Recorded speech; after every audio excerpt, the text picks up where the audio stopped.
Welcome to the Heart-Led Business Show, where compassion meets commerce and leaders lead with love. Join your host, Tom Jacobs, as he delves into the insightful conversations with visionary business leaders who defy the status quo, putting humanity first and profit second.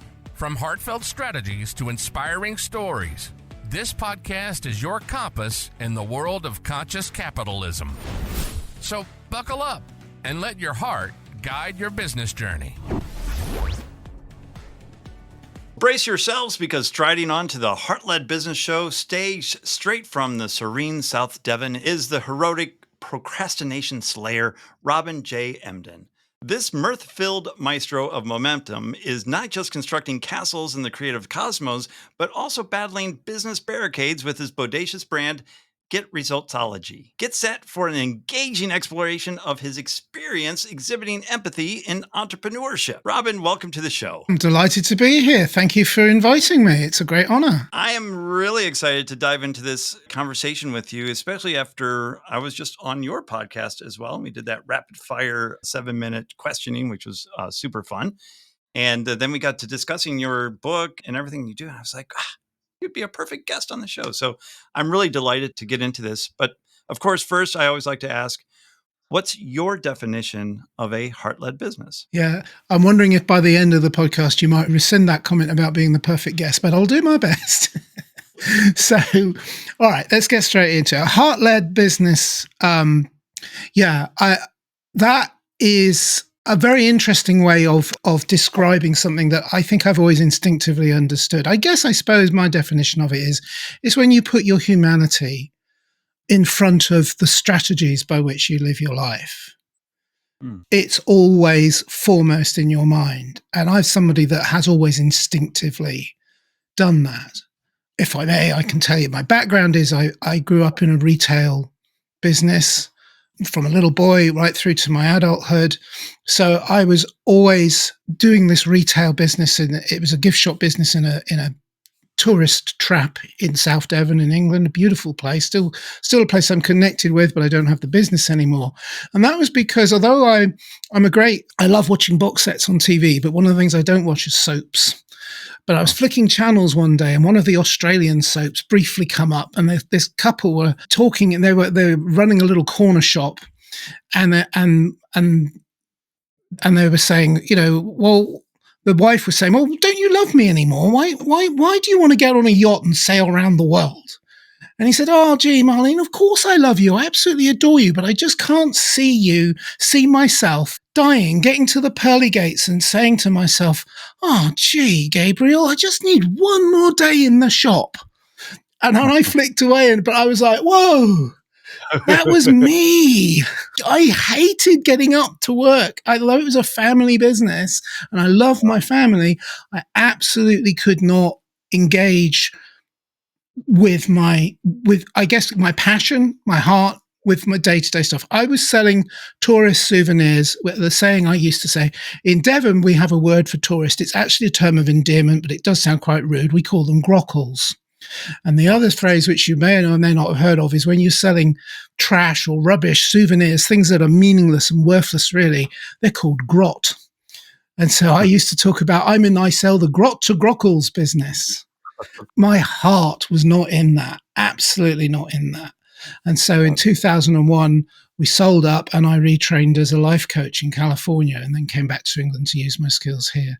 So for me, that's a real statement about how I instinctively went, no, I've got to live my passion. I've got to live from here, not just for the day-to-day income. Well, that's quite a transition going from gift shop to life coach. What was that? What was the thought process, behind wanting to go into life coaching, especially after spending years in the retail industry? Yeah, well, that again came down to, it was heart-centered again, and it was about people. So when I was working with people in the shop, and they were coming in and they were saying, can you tell me all about this beautiful ornament that I can see there? And I'd pick it up and I'd wax lyrical about how it was made and how it was hand painted. It was all, I didn't care about any of it. I couldn't understand why they even liked it. I hated it. I didn't have any of this stuff in my own home. Good grief, no, I wouldn't dream of having it in my house. So I didn't feel like I was connecting with people in a way that I wanted to connect. And of course, I didn't know them from Adam. So all I knew was that they had bad taste. I couldn't help that, and they couldn't help that. But then by the time I got to the late 1990s, early 2000s, the challenge that I had was my late father had always explained to me, well, it doesn't matter what you do for a living, you've just got to make a living. And that was how I ended up in retail. And because that was what he handed down to me. But my father, before I was born, had a 9-year career as a tenor in the Royal Opera House in Covent Garden in London. That was his passion. And to the day he left before I was born, because the family got too big. My older brother was born, and I had a sister, and they couldn't afford, the wages was rubbish, and they couldn't afford a family, so that he had to give up his passion. And he ended up, by a long story, which is completely irrelevant, but he ended up in the retail business. And that's what he was handing on down to me. But he didn't like it either. He would sing all the time. He never stopped singing. Every spare minute, he was singing while he was working. He was singing with choirs, amateur choirs. He would get himself into amateur productions. He never gave up on that. So he kind of taught me, by example, follow your passion. He was also very unhappy because he wasn't able to. And so was I, although my passion wasn't singing. I couldn't sing to save my life. I just can't. It's not a gift that he handed. Didn't hand that gift down to me. But I really, really understood that, follow your passion, and retail wasn't it. And so in the early 2000s, I needed help. And I was into personal growth, and I was reading all sorts of books, and I read Tony Robbins stuff, and that blew me away. A lot of the technology, I don't agree with everything Tony says and does, but I found a lot of it really resonated with me. And then when I actually started working as a volunteer on his crew, and then I got involved in his leadership team, and which is a fantastic thing to do. And I just loved it. I thought, oh gosh, I really do like people. I love working with people. I love helping people. And I found I had a gift for it. I found I was naturally good at it. I'm telling you, the feedback I got when I was working with people was, you're really good at this. And I was like, am I really? I can sell you grot. But actually, they said, no, when you talk to us, you really help. You really make a difference. And I'm like, oh, wow. And so, of course, then I thought, okay, that's what I'm going to do then. I'm going to be a coach.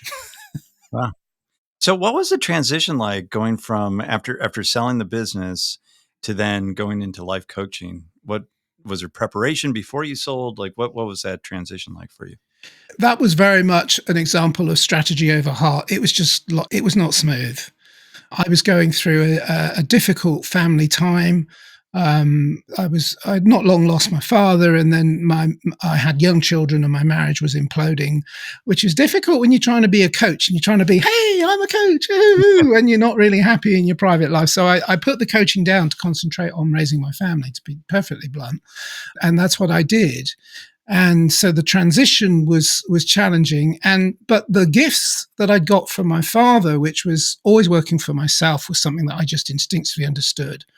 I'm a rubbish employee in that, I'm very good. If someone asks me to do a job for them, I'm very diligent. But I will also tell them when they're telling me something that's absolute nonsense, I'll tell them that's absolute nonsense. What do you mean I'm clocking in 20 seconds early? I've got to wait until it's actually, I actually had that conversation when I worked at a call center briefly. Yeah. I got told off for clocking in 20 seconds early or 20 seconds late. And it's like, that's just insane. So it was a difficult transition. The transition really, I've got to say, took 20 years because that was early 2000s. I trained as a coach. I did that for a couple of years. And then I focused solely on raising my children. By 2019, I'm sat in a coffee shop bragging to my brother that I've just got my degree, because that's what I decided to do. I kept myself busy. I worked from home. I did marketing from home. Tried my hand at network marketing, did all of the gamut of stuff that you do from when you're working from home. And, but I also decided I'm going to finish my education and get a degree. And I said, mind you, and he wasn't very impressed. That's what brothers are like. I said, mind you, trust me to take 10 years to do something I should have done in 6. And he said, yeah, why was that? And I said, procrastination. Change the subject. So, and then afterwards I was driving home and I was thinking, I asked myself 2 coaching questions, which are just wired into me. The training from Tony was awesome and very hardwired into me. It was like, okay, 3 questions actually. 1, where else in my life does procrastination appear? Everywhere. 2, what does it cost you? Oh my God, far too much. And I got really quite angry about that. And 3, you're a coach. You can't procrastinate. That's not congruent. So I thought, I really need to sort this out. And that's what I did. And then I was telling you when we met on the other podcast, I was explaining to you that I then sat down and started through COVID researching the research, discovered in one 10-year period, there was over 900 research papers into procrastination. Wow. There's also an awful lot of nonsense spoken about it online. The noise of the internet is huge, obviously, for every topic. And I decided, right, I'm going to turn this into a book. And that led me back into, do you know what? I can really add value. I can get back to doing what I'm passionate about, which is working with people, by becoming an accountability coach, which is what I realized is where most of the benefit that people get from coaching comes from, is that accountability element, that's regular, I've got to check in with Robin and he's not going to be happy if I haven't done this, that thing. And I discovered that the research, that only happened because the research said accountability is one of the most effective ways of driving momentum. But I want to just go back to one thing I said earlier, which is really, I sped through it, but it's really critical. Procrastination just means you're not passionate enough about what you need to be doing. Yeah. And follow your passion. And that brings us back, I think, nicely to the theme of this, which is about being heart-led. Yeah, exactly. And if you don't have the passion, you don't put everything that you can into the business either. Yeah. And your customers suffer and the business suffers. Yeah. Yes. It has to be congruent. At least that's what I found anyway. It has to be congruent throughout the whole journey. So let's shift gears a little bit and let's talk about everybody's favorite, money and business. And especially heart-led business owners tend to struggle with the whole concept of charging what you're worth and being okay with making a profit in their business. How have you been able to kind of structure your business so that you are able to make a profit and feel good about that you're charging a fair rate and you're getting a fair fee for what your services are? Yeah, because it's about value. It's about valuing yourself and about valuing your client. And if your client is paying you by the hour, irrespective of whether or not they get the result that they need, then you're not valuing your client. And if the client is not paying you well enough so that you can make a reasonable return on your investment in the time and the money you've put into running your business, then they're not valuing you. So it comes down to, look, let me go back to basics. As a coach, people will know, if they've ever had a coach, that coaches talk about goal setting all the time. Heck, I do. I talk about milestone goals, but I hate goals. And in isolation, because with the research has shown, go back to the research has shown that goals can set up a feeling of obligation. And when you have that obligation, you feel stressed. And when you feel stressed, guess what kicks in? Procrastination. Yeah. So it becomes that the goal itself is the actual thing that you're aiming for, and it's the firewall between where you are now and where you want to get to. And so the real critical point is that in order to achieve your goals, and that's why I just call them milestone goals, they're just stepping stones towards, well, what's your ultimate why? Where are you actually going? Or as I call it in my book, what is your personal life vision? Or, as I could call it, what is it that you're really passionate about? Yes.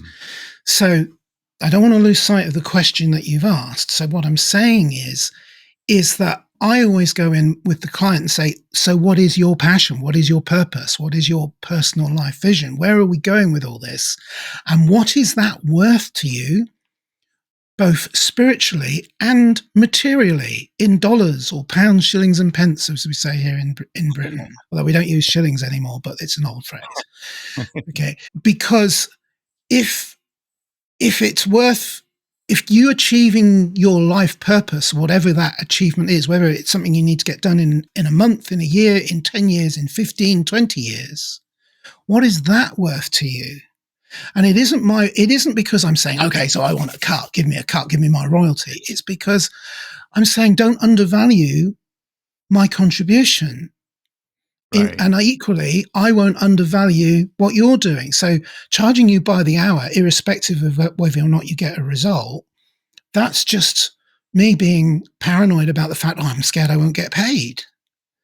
Whereas what I actually say to the client is, look, this is my fee. And you don't have to pay that fee, and you will find other accountability coaches that will charge a lot less. And you're very, very welcome to go to them. I don't mind, because I live in a universe of great abundance. There's always more, is my belief. And so I don't mind if they do that. But equally, if they come to me, then I will work flat out with them to get them the result that they need. And if it turns out that the pounds, shillings and pence bottom line is that they'll be earning £100 a week, that's their goal, then I probably won't be able to help them, because I value my services at a higher level than that. That doesn't mean I don't value their outcome. It doesn't mean I don't respect that. But it also means that when I work with clients, I always tailor the package based on how we're going to get the result. Not how am I going to get paid or how are you going to make money, but how are we going to, maybe they're making money is what they want. Right. But even then, I always point out, nobody wants to make money. No one wants to make money. What people want is what the money will do for them. They want the freedom it gives them. They want the lifestyle it gives them. That's not the money. But of course, we have to talk about money because it's easy to quantify. Yeah. And why do you think a lot of small business owners and heart-led business owners specifically struggle with that concept of valuing their services and not charging what they're worth? Oh, I think it comes back to life conditioning, parenting, schooling. I always remember when I was training to be a coach, and probably even before I was training to be a coach, when I was just reading books. I'm a spiritual person, but I'm not espousing any particular religion here, but I do know that in the Bible somewhere it says the root of all evil is money. And if you've had any kind, and that's conditioned very much into society, but also when you watch social media, and it might even be in the Bible as well, I don't know, but when you watch social media, it always makes the point that you can't be happy unless you've got money. Right. So now you've got, hang on a minute, the root of all evil is money, and you can't be happy unless you've got money. And so, of course, I've heard people say that. I've heard myself say both of those things and never pick up on the fact that they cannot both be true.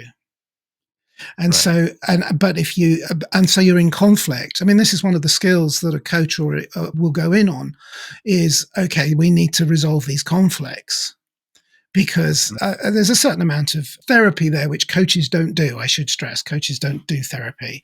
It's a very different skill set. But nevertheless, I will point that out to clients, that you can't have one and not without the other. But you need to reconcile that. And so I think we live in a society where we are massively conditioned to be very suspicious about money. And we look at happy people, we look at rich people that aren't rich, go, there you go, they're not happy even though they've got all that money. And then we look at poor people that are very happy. There you go, all these poor people, they're happy. And we tell ourselves that therefore I need to be poor. But of course, what you focus on is what you will become. And you know, and I know, lots of poor people that are incredibly miserable because they're poor, as well as poor people that are happy. And you know, and I know people that are very, very rich and are either poor or happy. It's nothing to do with money. It's nothing to do with money. It certainly helps if you don't have to worry about how am I going to pay the rent this month. But I've got to tell you that I don't know if you're like me, but every now and then you wake up one morning and you think, oh, that big problem that I had, that's actually been solved. Wow, it's gone. I'm free. And then there's a moment of, okay, so I need something else to worry about now. Oh, I remember. That's really worrying. And maybe not everybody does that. I certainly do that. That's why I describe myself as a chronic procrastinator, and not everybody is. Yeah. Right? Yeah. Everybody's different. Yeah, exactly. And I'd heard, I don't know if this is true or not, but somebody was doing just a little perfunctory study, I guess, on wealthy people and their happiness. And what they found is, while you don't have to, you're not worrying about where the next rent is or how you're going to get food on the table and provide for your family and get to work, and those normal stressors typically take you away from really looking at the deeper issues that are within you. So now, with the ultra wealthy, they're not having to worry about that stuff. Now they're going deeper into, what's my purpose? I'm not living my purpose. I'm not happy because I'm not living. And it's a deeper problem that comes from having the money that takes away, or all the needs that we have. And so they Yes. find that depression usually seeps into their life. Yeah. Because happiness is an inside job. It doesn't come from outside. Absolutely. Yeah. I remember I met a lady. Well, it was actually at a Robbins event, and she was training the same way as I was as a participant, and at that time. And her background story, I can't remember the whole story, but this woman had the most horrendous life, absolutely appalling. There was death, there was abuse, there was murder, there was criminal activity, not by her, but by people around her. There was drugs, there was alcohol, there was addictions, there was all sorts of stuff going on. And yet, this is a lady in her 70s, I think, and every day when I saw her, she was just happy and smiling. And I don't think I've ever met anyone happier than this person, than this lovely lady. But I knew this life story. I knew little snippets of it and how ghastly it had been. And I said, how do you function? How do you get on with it? How have you survived? And she said, I don't know. She said, I've just always been this way. No matter what happens to me, when I go to bed in the evening, when I go to bed at night, I always go to sleep smiling, thinking about what great things might happen tomorrow. And if they don't, they don't. I'll deal with it. That's life. But then more often than not, actually, they do. So I'm always for me, every night is Christmas Eve, and I'm 8, or I'm 5. I'm just like, tomorrow, yay, what will tomorrow bring? And of course, and why not? I mean, one of the big lessons that I learned when I was doing all that and still understand is, what's happened to you in the past, it's in the past. It's only with you now if you keep reminding yourself and stay there in your mind and live there. But actually, you and I, we're sat where we are in different parts of the world, different time zones. But if you think about it, what's going to happen when we hang up from this? I'm really excited about it. Genuinely. Yeah. Then I might start thinking, what are the things I'm going to worry about? But for a moment just for a moment, I'm like, actually, it's really exciting because I don't know what's going to happen next. Yeah. I like that philosophy a lot. And that should be a practice I think every business owner, everybody does, is think about what's going to be the greatest thing that happens tomorrow, and and go to bed thinking about that. Because that even writing the gratitude journals, that puts you in a completely different frame of reference and frame of mind, and putting that positivity in your brain before you go to sleep. Only great things can happen from that. Yes. And if they don't, you'll deal with it. You'll just deal with it. It's just, all right, that sucked. Next. Next, because we have another day that could be wonderful. And who knows what's happening. I love that. That's really great. Thanks for sharing that story. Robin, how can people find out more about you, your book, and the coaching that you do, and potentially work with you? Okay, thanks for asking. Very nicely set up there. So I think the simplest way is, look, I'm not pretending that I've been coaching since I trained in 2000 all the way up to 2025. I took a long break. So I'm starting again, and I'm only starting again because although the training is still there and I still have the skill sets, I'm not very well known in the world of coaching right now.